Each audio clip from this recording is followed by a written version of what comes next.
केकर लइका हुआ हो? Oh my God, DJ!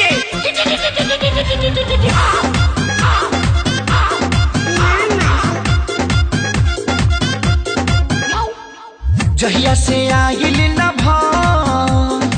ससुरा से नहीं हो, जहिया से आइल न ससुरा से नहीं हो, ओकर छौड़ा रातो दिन हमरा घरे रहता। नाम धोके हम के सुदामा कहता, आ मालावा के बेटा मामा मामा कहता। नाम धोके हम के सुदामा कहता, आ मालावा के बेटा मामा मामा कहता।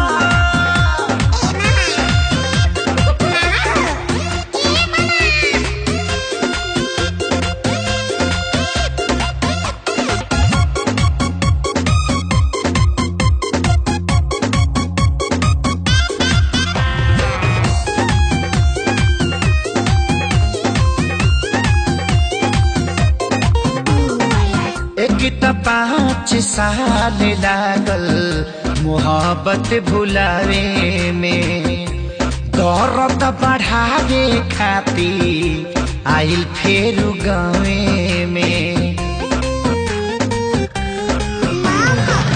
एक त 5 साल लागल मोहब्बत भुलावे में, दर्द बढ़ावे खातिर आइल फेर गावे में। मन करे खाली चहर, हमरा पर टूटल बा कहर, अपना माई के उ सोना हमके तामा कहता।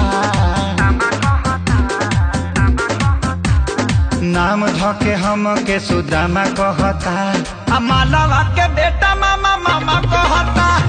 नाम धके हम के सुदामा कहता, आ मालावा के बेटा रे मारे रे झापड़ में हाथ देला भाग तहरी माई।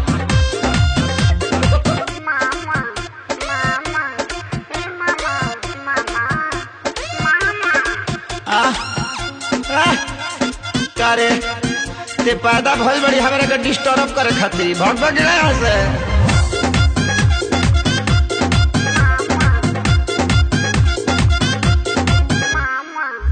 मारेला दे हतिया ताना होई न बारदास जी, पूरा इज्जत के हमारा भइल सत्यानाश जी।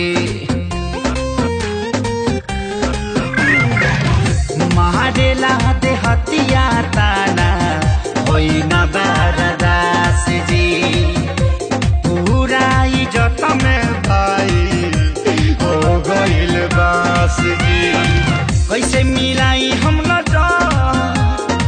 रहिले रातो दिन घर, खेसरिया के फाटल पाए जामा कहता। नाम धोके हम के सुदामा कहता, आ मालावा के बेटा मामा मामा कहता। नाम धोके हम के सुदामा कहता, आ मालावा के बेटा मामा मामा कहता। जाए बेटा, तनी सा गलती हो गई न तो पापा कहतीस।